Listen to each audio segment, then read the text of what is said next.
बोलो सतगुरुदेव की जय हो।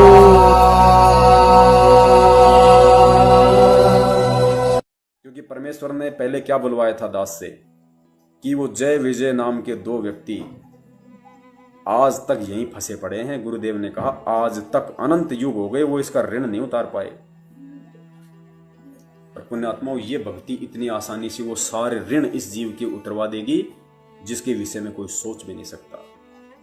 पुण्यात्माओं, दुनिया कहती है और वास्तविकता भी है, कहती नहीं खाली, ये वास्तविकता भी है कि इंसान अपने जीवन में हर प्रकार का ऋण उतार सकता है, लेकिन अपने माता पिता का ऋण कभी नहीं उतार सकता। क्योंकि माता पिता से उसकी उत्पत्ति हुई, उसका जन्म हुआ है। यदि वो दुनिया के सारे ऋण उतार दिए उसने, तो भी वो ऋण उतारने के लायक, उतारने के सक्षम वो तभी हुआ जब उसके माता पिता ने उसको उत्पत्ति की, उसको उस लायक बनाया। वरना वो तो बच्चा था, वो तो कोरा कागज था। माता पिता उसको गुंडा बनाते तो वो गुंडा ही बनता आगे जाके, माता पिता उसको विद्वान बनाते तो वो विद्वान बनता।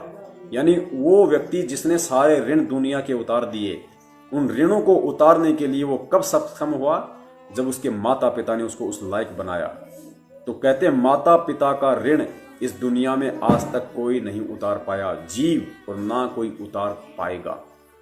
पुण्यात्माओं, और जब तक जीव ऋण मुक्त नहीं होगा, तो इस 21 ब्रह्मांड के स्वामी काल निरंजन का ये अटल संविधान है, वो यहां से जाने नहीं देगा और ना ही परमात्मा लेके जा सकता, क्योंकि परमात्मा का भी ये अटल विधान है। पुण्यात्माओं, इस सत भक्ति से परमात्मा हमारा ऋण कैसे उतरवाएगा? माँ बाप का नहीं उतर सकता, लेकिन फिर भी परमात्मा ने उतरवा दिया, आपको पता भी नहीं। और परमेश्वर ने माता पिता का ऋण भी उतरवा दिया। कैसे?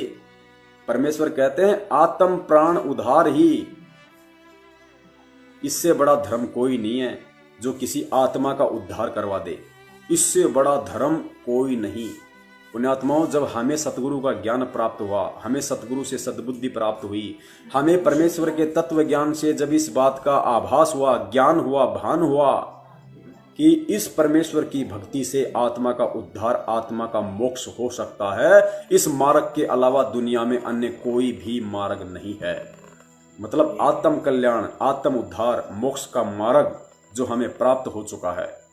और पुण्यात्माओं, उस मार्ग पर यदि हम अपने माता पिता को लगा देते हैं, हमारे माता पिता को यदि हम इस परमेश्वर की भक्ति से जोड़ देते हैं, ये अलग बात है कि आपके संदेशा देने के बाद आपका माँ बाप मानता है या नहीं मानता है, लेकिन आपने उनको रास्ता दिखा दिया। जिनके लग गए तो अच्छी बात है, और जिनके नहीं लगे, और जिसने अपने माँ बाप को आत्म उद्धार का, मोक्ष का मार्ग जिसने दिखा दिया, अपने माँ बाप को जिसने गुरु की जानकारी दे दी कि पिताजी माताजी परमात्मा धरती पे आया हुआ है, अगर मोक्ष करवाना है तो अच्छा समय है, भक्ति ले लो, जिसने ये संदेशा दे दिया और जिसने अपना लिया उसका तो सौभाग्य। जिसके माता पिता ने ये मार्ग अपना लिया, तो सोचो उस बेटे ने, उस माता ने तो केवल जन्म देके, उस माँ बाप ने तो केवल उसको जन्म देके सांसारिक ऋण उतराने के ही लायक बनाया, और उस बेटा बेटी ने अपने माँ बाप को हमेशा हमेशा के लिए इस काल भगवान के सभी ऋणों से मुक्त करवा दिया परमेश्वर के भक्ति मार्ग पे लगाकर। तो इस प्रकार ये परमात्मा इस पृथ्वी पे इस जीव को सतलोक ले जाने के लिए ऐसे ऋण मुक्त करवाता है, ऐसी ऐसी विधि से। और जिसके माता पिता नहीं माने तो भी वो ऋण मुक्त हो गया, क्योंकि उसने संदेशा दे दिया।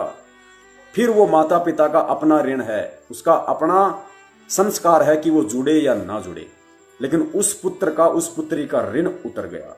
इसलिए परमेश्वर कहते हैं कि पुण्यात्माओं, यथासंभव जितना हो सके सभी भाई बहनों तक, रिश्तेदारों तक ये संदेशा परमात्मा का पहुंचाओ कि परमात्मा धरती पे प्रकट है, उनको प्यार से, उनको प्रेम से। लेकिन हमें समझाना नहीं आया। अगर ये बातें अगर हम अपने माता पिता को कहें, अपने रिश्तेदारों को इस तरीके से यदि हम समझाएं, तो पुण्यात्माओं क्या मजाल कि उनके समझ में नहीं आएगी। पुण्यात्माओं, हरियाणा की भाषा हिंदुस्तान में सबसे अक्खड़ भाषा है, सबसे रूढ़ भाषा है, बेकार भाषा है। हरियाणा का आदमी बोलता हुआ अच्छा नहीं लगता, ऐसा लगता है प्यार से बोलेगा तो भी ऐसा लगता है जैसे गुस्से में बोल रहा है। और पुण्यात्माओं, उसी हरियाणवी भाषा में जब वो परमपिता परमेश्वर सत्संग करता है तो हमारी आंखों से आंसू आते हैं, हमारी आंखों से आंसू आते हैं। ये अंतर है शब्द निकालने का। उसी हरियाणी भाषा में कोई बोलता है तो अच्छा नहीं लगता, और उसी भाषा में हमारा गुरु सत्संग कर रहा है तो आंखों से आंसू आते हैं, क्योंकि उस गुरु के समझाने का एक तरीका है, वो मृदुभाषी है, वो प्रेम से, आधीनी से, क्योंकि वो वही शब्द निकालता है जो शब्द उसके यहाँ हैं, वो दिखावा नहीं करता, इसलिए वो भाषा हमें अच्छी लगती है। और हम पुण्यात्माओं उस सतगुरु के उन शब्दों से युक्त पुस्तकें हाथ में लेके ज्ञान गंगा, हम जाते हैं किसी मंदिर के पुजारी के पास, हम जाते हैं किसी अन्य भाई बहन के पास, उसको कहते हैं भैया 10 रुपए की पुस्तक ले लो। वो अगर नहीं लेता है, अगर वो कुछ उल्टा सीधा बोल देता है तो हम क्या करते हैं? मरने के बाद फिर तू गधा बनेगा, हैं? फिर तू कुत्ता बनेगा, काल के जाल में फंस जाएगा, नरक में जाएगा। वो पुण्यात्मा परमात्मा से परिचित नहीं है, वो आपकी ऐसी बातें सुनने के लायक नहीं है, वो आपसे झगड़ा मोल ले लेगा। ना वो खुद गुरु जी का ज्ञान समझेगा, ना अपने किसी आड़ोसी पाड़ोसी को समझने देगा, हम लोगों के द्वारा किए गए ऐसे व्यवहार के चलते। इस दास ने बहुत सारे भगत भाइयों की वीडियो देखे हैं जो सर्वानंद की तरह डाल के बहुत सारी ये पुस्तकें और सेवा अर्जित करने के मकसद से कि मेरे पुण्य बनेंगे, मंदिर मंदिर में घूमते हैं, मस्जिदों में जाते हैं और वहां के पुजारियों के साथ में ऐसे वाद विवाद करते हैं जैसे दो मूर्ख व्यक्ति लड़ रहे हों, जैसे दो मूर्ख व्यक्ति लड़ रहे हों। दास ने एक वीडियो भी बनाया था, एक कोई डॉक्टर है, कोई क्या है, मूछे वगैरह लगता है, शायद दिल्ली का है। उसका 2 वीडियो दास के पास आए थे फेसबुक से, वो दोनों वीडियो पे दास ने वीडियो भी बनाया था, यूट्यूब पे डाला था, किस तरीके से वो मंदिर के पुजारी के साथ, जिसको परमात्मा का ज्ञान नहीं, अरे वो अच्छी आत्मा है, जो हनुमान जी का पुजारी है वो अच्छी आत्मा, तभी तो वो पुजारी बन के बैठा है, भगवान के संपर्क में है, वो अच्छी आत्मा है, वो बस उसको मार्ग अच्छा नहीं मिला हुआ। और उनको हम समझाते कैसे हैं? ये क्या है? तो ये तेरा हनुमान, ये हनुमान कोई भगवान है, ये है फलाना। उस वीडियो में आपने सुना होगा। ये समझाने का तरीका नहीं होता। सेवक का काम होता है संदेशा देना, संदेशा देना। सेवक का काम केवल संदेशा देने का है, वाद विवाद करने का नहीं, सलाह देने का नहीं। अगर तुम ही सारा सब कुछ ज्ञान झाड़ोगे तो फिर पुस्तक क्या समझाएगी उसको? फिर तुम पुस्तक क्यों दे रहे हो भाई? अरे तुम केवल संदेश वाहक बनो, ऐसी मीठी भाषा बोलो, ऐसे मुख से वचन बोलो कि उसको अपना कर लो। और 10 रुपए तो क्या, वो 20 रुपए दे देगा उस ज्ञान गंगा के, और उसको बोलो भैया अब आ गई तेरे हाथ में, तेरे लिए तेरी संजीवनी बूटी आ गई है। ये वो संजीवनी बूटी है जो ये अपने हनुमान जी है ना, महाराज जी, उसको यूं करने से हमारा धर्म नष्ट नहीं होता, क्योंकि हम यहां से कर रहे हैं, यहां से नहीं कर रहे। परमेश्वर ने क्या कहा? भक्ति भाव से मंदिर में नहीं जाना। बाकी चाहे मंदिर में खाट डाल के सो, चारपाई डाल के सो, तुम्हारा कुछ नहीं बिगड़ेगा, यहां से नहीं होना चाहिए। यदि उस पुजारी को लाने के लिए यदि हमें सोशल छिद्र करने पड़ जाएं, तो पुस्तक गुरु जी की यूं हाथ में पकड़ो बीच में, और हनुमान जी के सामने पुस्तक को यूं करो। हमारे भाव होने चाहिए कि हनुमान जी आपके लिए भी संदेश है परमात्मा का, और उस भाई को बोलो ओहो हो हनुमान जी, ओहो अरे भैया ये वही संजीवनी बूटी है, ये पुस्तक जो संजीवनी बूटी हनुमान जी लक्ष्मण भैया के लिए लेके आए थे, आज वो पुस्तक बन के आ गई। ये अमृत ज्ञान है, ये संजीवनी है, ये दोबारा से जीवित कर देगी हमें। इसको पढ़ो भैया जब भी समय मिले। बस इतना संदेशा दे दो, उसका हनुमान जी भी खुश, वो पुजारी भी खुश, और आपका भी सेवा बन गई। ये तरीके बताए परमात्मा ने। इस तरीके से हमने कोई हनुमान जी को कोई पूजा नहीं। पुण्यात्माओं, इस देश दुनिया में घर परिवार में रिश्तेदारों से जो एक भगत विमुख हो जाता है नाम लेते, उसका रीजन यही है कि परमात्मा ने हमें जिस तरीके से ये ज्ञान समझाया, हम उसका 2% भी आगे नहीं समझा पाते। हम नाम लेते ही ब्रह्मा विष्णु महेश को तो ऐसे घर से फेंक देते हैं जैसे कोई भंगी को फेंक देते हैं कि पता नहीं ये घर में रहेगा तो मेरा तो सत्यानाश हो जाएगा। नफरत कर लेते हैं बिना ज्ञान के। अरे गुरु जी ने नफरत करने के लिए कहा? गुरु जी ने कहा कि हमारे परिवार का एक अंग है, हमें इन्हीं से मिलेगा। परमात्मा हमें रोजी रोटी देगा, ब्रह्मा विष्णु महेश के माध्यम से देगा। ये उस पेड़ की टहनियां हैं, इनको काटा नहीं जा सकता।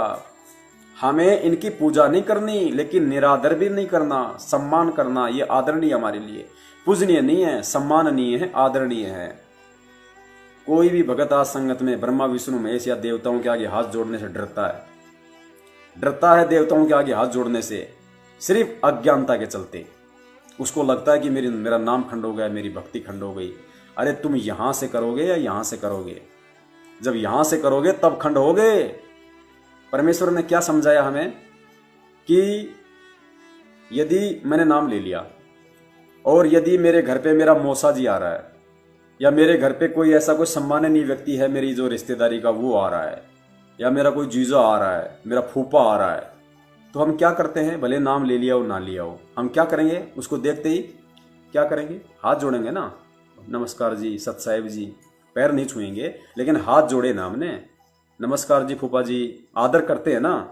तो पुण्यात्माओं, जब हम एक 2 कौड़ी के जीव का हाथ जोड़ के आदर कर रहे हैं तो ब्रह्मा विष्णु महेश से क्या वो फूफा बड़ा है? अरे वो फूफा, वो तुम्हारा मामा, तुम्हारा जीजा, वो ब्रह्मा विष्णु महेश से बड़ा है क्या? जो तुम उस 2 कौड़ी के जीव के सामने तो झुक के नमस्कार कर रहे हो, आओ फूफा जी आओ, हैं? और वो फूफा जो हमें खाने के लिए दे रहा है उस परमेश्वर के आदेश से, वो उस पेड़ की टहनियां जिनके माध्यम से वो परमात्मा हमारा पेट भर रहा है, उस फूफा के आगे हाथ जोड़ने से तुम डरते हो। तो ये ज्ञान नहीं, ये अज्ञान है। तुम उसको पूजा के भाव से हाथ नहीं जोड़ रहे, लेकिन आदर देना पड़ेगा, सम्मान देना पड़ेगा। तो परमेश्वर ने ये भक्ति जो बताई है इस हिसाब से बताई है। हम नहीं समझ पाए, ये हमारी अज्ञानता है। हमारी अज्ञानता के चलते हम लोगों ने इस तरह से दुनिया से वैर भाव मोल ले लिया। वरना परमेश्वर का तो ऐसा ज्ञान है, मुर्दे में जान फूंक दे परमात्मा, मुर्दे में जान। और वो समय आएगा, अब परमेश्वर के वो सत्सेवक बच्चे, वो असली सोशल मीडिया सेवादार, वो असली पुस्तक सेवादार अब आएंगे परमात्मा के। वो तैयार हो रहे हैं, वो सत्सेवकों में से निकल के आएंगे वो परमेश्वर की आत्माएं, जिनको परमात्मा ने इस तरीके से भक्ति समझाई है, इस तरीके से देश दुनिया में संदेशा देंगे। तब ये दुनिया नस्तक मस्तक होगी, नतमस्तक की हाँ वास्तव में ये ज्ञान है अजरो अमर, इस ज्ञान के बराबर और कुछ नहीं है। अरे वो भी तो भगवान की आत्माएं हैं, वो भी तो उसी परमात्मा के बच्चे हैं। जब हम आज से पहले गुरु जी के संपर्क में नहीं आए तो हम भी तो जगत वाले ही थे, उन भक्तों की नजरों में जिनको नाम मिल गया था। मैं 2013 में परमात्मा की शरण में उन्हीं की प्रेरणा से, उन्हीं के आशीर्वाद से आया, और गुरु जी दे रहे नाम 1994 से। अब जो भगत 2010 में भगत बन गया था, 2002 में भगत बन गया था, उसकी नजर में तो मैं जगत वाला था। आज तो मैं भगत बना बैठा हूं, लेकिन उस समय तो जगत था। तो ठीक ये स्थिति उन सांसारिक भाइयों की है। जब उनका संस्कार आ जाएगा परमात्मा से जुड़ने का, तो वो भी तो परमात्मा की आत्मा, वो भी भगत बन जाएगी। लेकिन हम भगत हैं तो हमने आज ही उनको भगत की दृष्टि से देखना पड़ेगा। हमने आज ही उनको भक्ति की दृष्टि से देखना पड़ेगा। क्योंकि परमेश्वर नित्य नियम में क्या पढ़ाते हैं हमें? गरीब नमो नमो सतपुरुष को नमस्कार गुरु की नहीं। फिर आगे परमेश्वर की जो वाणी है ना, गरीब नमो नमो सतपुरुष को नमस्कार गुरु की नहीं, सुर नर मुनिजन साधुआ संतों सर्वस दीन ही। सुर नर मुनिजन साधुआ, देवताओं से लेकर, सुर यानी देवता, नर यानी इंसान, मुनिजन यानी संत महंत ऋषि मुषि। सुर नर मुनिजन साधुआ संतों सर्वस दीन। संतों यानी जितने भी स्त्री पुरुष इस दुनिया में, गुरुजी ने अनुवाद कर रखा है, जितने भी स्त्री पुरुष मानव शरीरधारी इस दुनिया में हैं, वो सभी सम्मान के हकदार हैं, आदर के हकदार हैं। क्यों? क्योंकि जब परमेश्वर इस पृथ्वी पे आता है, और परमेश्वर के समय में यदि कोई मानव शरीर प्राप्त करता तो वो विशेष पुण्यकर्मी आत्मा होती है, भले वो अपने किसी संस्कारवश गुरु से जुड़े या ना जुड़े। इसलिए परमेश्वर कहते हैं कि गरीब नमो नमो सतपुरुष को, सबसे पहले उस परमात्मा को, सबसे पहले उस परमेश्वर को नमो नमो। यहाँ पे 2 बार गुरुजी ने नमो नमो लिखा है, और नमो नमो का परमात्मा ने अर्थ भी लिखा है कि 2 बार नमो नमो क्यों बोला गया। प्रथम बार नमो नमो उस परमेश्वर के लिए बोला गया जो सतलोक में बैठा है, और दूसरी बार जो नमो शब्द है उसी परमेश्वर का दूसरा रूप जो सतगुरु रूप में यहाँ आता है उसके लिए बोला गया है। तो कहते हैं नमो नमो सतपुरुष को, यानी 2 रूपों में जो सतगुरु है, परमेश्वर है, उन दोनों रूपों को नमस्कार। पुण्यात्माओं, नित्य नियम के सरलार्थ में पढ़ लेना, हम पढ़ते तो नहीं इन चीजों को। गरीब नमो नमो सतपुरुष को नमस्कार गुरु की नहीं, सुर नर मुनि जन साधुआ। देवता आपके ब्रह्मा विष्णु मैं सब आ गए इसमें, सुर नर मुनि जन साधवा संतों सर्वस दे नहीं, यानी इंसान से लेकर देवता तक हमें सभी को आदर देना है, हमें सभी का सम्मान करना है। अब फूफा के आगे हाथ जोड़ दिए तो फूफा की आरती थोड़ी उतार दी मैंने फूफा की आरती थोड़ी उतार दी, फूफा के हाथ जोड़ दिए तो मैंने फूफा का सम्मान किया। तो इसी प्रकार यदि ऐसी कोई जगह, यदि ऐसा कोई हो जाए तो इनको सम्मान देना, इनके आगे हाथ जोड़ना, इनकी पूजा करना नहीं है। इन चीजों से परिचित ना होने के कारण और जो कांख में ले लेके पुस्तकें दिखावे के लिए हैं कि आज अगर मैंने 50 पुस्तकें नहीं बेची तो लोग कहेंगे यार तू कल तो 60 बेची थी, आज तूने 50 ही बेची, जा रे यार 70 तो वही बेच के आ गया। इस मान बढ़ाई की भूख के कारण, इस तरह की बकवादों के कारण हैं, जल्दबाजी में पुस्तकें ऐसे जो है पकौड़ी की तरह फेंकते रहते हैं हम। अरे ले ले 10 रुपए की, ले ले यार, क्या गया बीड़ी तो, अरे बीड़ी पी के थूक देता है, 18 रुपए का बंडल आता है यार, हैं एक तानसेन आती है 12 रुपए की, 10 रुपए की पुस्तक है यार, ले ले। अरे उसको ज्ञान दे, पहले उसको समझा कि ये क्यों लेना जरूरी है, इसका महत्व क्या है, तेरे लिए क्यों ये जरूरी है ये पुस्तक। उसको पहले वो चीज समझा, उसको प्रेम से बोल, 2 बातें कर। तू तो अपने नंबर बनाने के लिए कि जल्दी से जल्दी पुस्तक निकाल दूं, मेरी सेवा बन जाए, ये बोझ मेरे सिर से हट जाए जो मैंने लाद रखा है, बस उस जल्दबाजी के चक्कर में हम बेचबाज के आ जाते हैं। फिर चाहे उसको लोग, चाहे वो पकोड़े रख के चाहे लोगों को खिलाओ, उसमें बस सेवा बन गई, हमारी सेवा बननी चाहिए बस, और कुछ नहीं चाहिए हमें। पुण्यात्मा वैसे नहीं चलेगा इस मार्ग में, ये परमेश्वर का मार्ग है और दुनिया का हर स्त्री पुरुष परमेश्वर की आत्मा, परमेश्वर का बच्चा है। हमें सबको उसी दृष्टि से देखना पड़ेगा। कमियां मुझदास में भी हैं, हम सब भाइयों में कमियां हैं, क्योंकि हम सब जीव हैं, हम सब कमियों के पुतले हैं। लेकिन जिसमें कमी है उसका मतलब ये नहीं कि वो संदेशा नहीं देगा। बाप अगर शराब पीता है तो फिर भी वो बाप चाहता है कि मेरा बच्चा ना पिए, वो फिर भी अपने बच्चे को संदेश देता है, क्योंकि वो उसका अधिकार है। और बाप को भी चाहिए कि वो भी अपनी कमियों को सुधार करे। तो हम भी पुण्यात्मा भगत हैं, हम भगवान नहीं हैं। और भगत होता है वो प्रोसीजर होती है भक्ति की, भगवान की तरह बनने की। गुरुजी ने कहा कि जीव अलग होता है, पीव अलग होता है, लेकिन हमें जीव से पीव बनने की प्रोसीजर अपनानी पड़ेगी। गुरु कर ले आप समान, कीट न जाने भ्रंग को, गुरु कर ले आप समान। तो हम सब प्रोसीजर में हैं, 5 विकार हम सब के अंदर विद्यमान है, किसी में ज्यादा किसी में कम। और गुरुदेव ने बताया कि 21 ब्रह्मांड में रहते सहते 5 विकार आप मेट नहीं सकते, इनको नष्ट नहीं कर सकते। 5 विकार मिटेंगे नहीं, लेकिन इस भक्ति के प्रभाव से एक समय ऐसा आएगा ये डाइल्यूट हो जाएंगे, निष्क्रिय हो जाएंगे, तो हमें बाधा उत्पन्न नहीं करेंगे। लेकिन ये विकार पूरी तरह समाप्त तो केवल वही होंगे जो परमेश्वर की मानसरोवर पे जो विधि है, वहां परमेश्वर न लाएगा। अंत में सारा बचा खुचा मैल परमात्मा वहां निकालेगा इस शरीर का, इस आत्मा का। तो पुण्यात्माओं, ये कुछ बातें थी और हम सभी को परम पूज्य सतगुरु रामपाल जी महाराज जी का तय दिल से दंडवत धन्यवाद देना चाहिए परमेश्वर को। उनका हम तय दिल से कोटि कोटि धन्यवाद करते हैं कि हे परमेश्वर, इस कलयुग की पिछली पीढ़ी में इन साइंस के उपकरणों के माध्यम से परमात्मा आपने हम नीचों पे कैसे दया करी, जो आज हम सैकड़ों हजारों की संख्या में अपने अपने घरों में बैठे हुए भगत भाई साध संगति कर रहे हैं, आप जी की महिमा का वर्णन कर रहे हैं। हे परमेश्वर, हम 2 कौड़ी के जीव हैं और हमें अंत तक परमात्मा 2 कौड़ी का जीव ही रखना।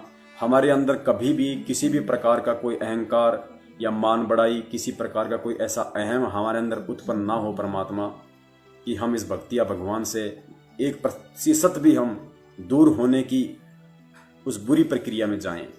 जिस प्रकार हमारे अन्य भाई इस परमात्मा के ज्ञान को ना समझ पाने के कारण मान बढ़ाई में आकर हमारे जो मैनेजमेंट वाले भाई हैं, वो उन्होंने अपने कितने भयंकर तरीके से अपने कर्म फोड़े। उनके पीछे लगी हुई 70% संगत ने किस प्रकार से अपने कर्म फोड़े। संजय दिल्ली वाला, उसने किस प्रकार से तत्वदर्शी संत बनकर अपने कर्म फोड़े हैं। और अन्य जो भगत भाई हैं जो परमेश्वर के ज्ञान विरुद्ध चलकर किस प्रकार अपने कर्म फोड़ रहे हैं। तो परमात्मा हमारे अंदर किसी भी तरह से, हे परमेश्वर, पहली बात तो आपने ज्ञान ऐसा दे दिया कि हम जीवों को ये शब्द उच्चारित करवाने से पहले, इस साध संगति की इस प्रोसीजर में लाने से पहले, ये वर्तमान का जो समय है जो हम सभी भगत भाई एक दूसरे से कनेक्टेड हो रहे हैं, इस समय को लाने से पहले पहली बात तो परमेश्वर आपने हमें अपनी औकात याद दिलाई कि भाई पवनदास, तेरी औकात क्या है। तू पहले अपने अंदर झांक के देख ले, तू क्या है, तेरी औकात क्या है। उसके बाद परमात्मा ने आज हमें एक मंच पर इकट्ठा होकर ये साध संगति का मौका दिया है, ताकि किसी के मन में ये अहम ना आ जाए, ये अहंकार ना आ जाए कि हम बहुत बड़े भगत बन गए, हम आपस में एक दूसरे को वो करने लग गए।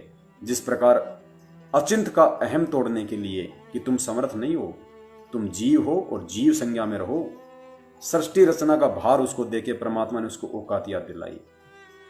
मैनेजमेंट को परमेश्वर आज अपनी औकात याद दिला रहे हैं पिछले 6 साल से। यदि मेरा आदेश होता, मेरा वचन होता, तो पवन दास क्या, पवन दास का बाप भी उंगली नहीं कर सकता था कि फर्जी नामदान के अंदर हैं। लेकिन मेरे ज्ञान से मेरे बच्चों ने तुरंत पकड़ लिया कि क्या फर्जी और क्या असली है। तो पुण्यात्माओं, हम सभी सत्सेवकों पे ये परमेश्वर की विशेष रजा है, विशेष मेहर है कि परमेश्वर ने एडी से लेकर चोटी तक हमें अपनी औकात याद दिलाई पहले, और हमें अपने भक्ति विधान से परिचित करवाया। हमें एकदम परमेश्वर ने जीवित से परमात्मा ने हमारे को मृत बनाया, मृतक बनाया परमात्मा ने, कि तुम्हारी कोई औकात नहीं, कि जब तक ये श्वास है ये शरीर हष्ट पुष्ट है, और श्वास निकली तो इसके अंदर से बदबू आती है, बदबू आदमी नाक चढ़ाता है। कैसी घटिया देखते हैं ना अपन, गाय भैंस बकरी कोई मरी पड़ी होती है। जब तक श्वासें हैं, श्वासें यानी वो परमात्मा, जब तक वो परमात्मा उसके अंदर समाहित था तब तक वो सही था, हष्ट पुष्ट था। अब जैसे कोई बिल्ली होती है, कोई वो कुत्ते का बच्चा होता है, रात को हम उसको अपने साथ में लेके सोते हैं, हमें कोई उससे घृणा नहीं आती, क्योंकि उसके अंदर परमात्मा का वास है। उस श्वास ही तो परमात्मा है।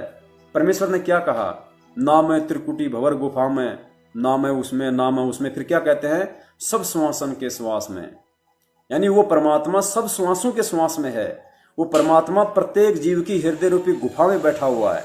तो जब तक वो श्वासें हैं तब तक हम हष्ट पुष्ट हैं। वो गाय भैंस बकरी, वो बिल्ली का बच्चा जिसे हम रात को लेके सोते हैं, और वही बिल्ली का बच्चा अगर 2 घंटे पहले अगर मर जाए, आप रात को लेके सो जाओगे? क्योंकि वो परमात्मा उसके अंदर से निकल गया, वो श्वासें निकल गई, अब वो बदबू मारेगा। तो पुण्यात्माओं, परमेश्वर ने सबसे पहले हमें वो औकात याद दिलाई कि जब तक मैं हूं तेरे अंदर, तब तक तू बोल रहा है, तब तक तू सुन रहा है, तब तक तू सोच पा रहा है, और जब मैं निकल जाऊंगा तो उसके बाद तेरे अंदर कुछ नहीं बचेगा। इसलिए अपनी औकात में रह के सेवा करना, अपनी हद में रह के सेवा करना। अगर जरा भी मुंह ऊपर किया, उसी समय उठा के नीचे पटक दूंगा। और मेरा काम करवाने के लिए मुझे किसी इंसान की जरूरत नहीं, मुझे किसी भगत की जरूरत नहीं। मैंने तुझे उदाहरण देकर समझा रखा है। जब मैं झोटा राम से, एक जानवर से वेद मंत्र बुलवा सकता हूं, तो मेरा काम तो मैं पत्थर से भी सिद्ध करवा सकता हूं, तुझे जरूरत नहीं। और सोच, अगर तुझे मैं निमित्त बना रहा हूं, अगर मैं तुम सत्सेवकों को यदि निमित्त बना रहा हूं, तो ये तुम्हारा सौभाग्य समझना कि ये तुम्हारे कर्म बन रहे हैं, कर्म।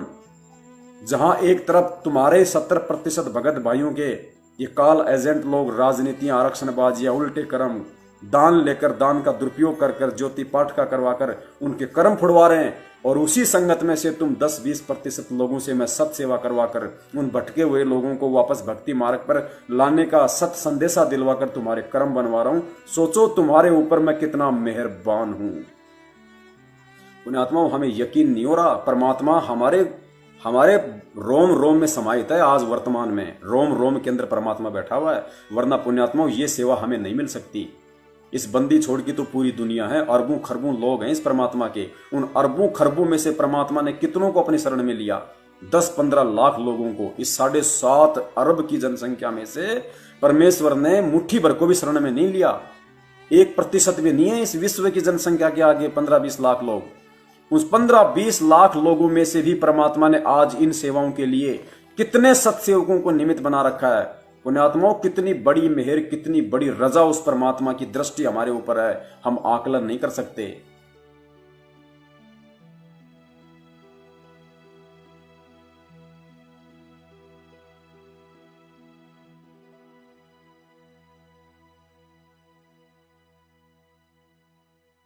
भाई जो गुरु बचन पे डट गे रकट गे फंद 84 के।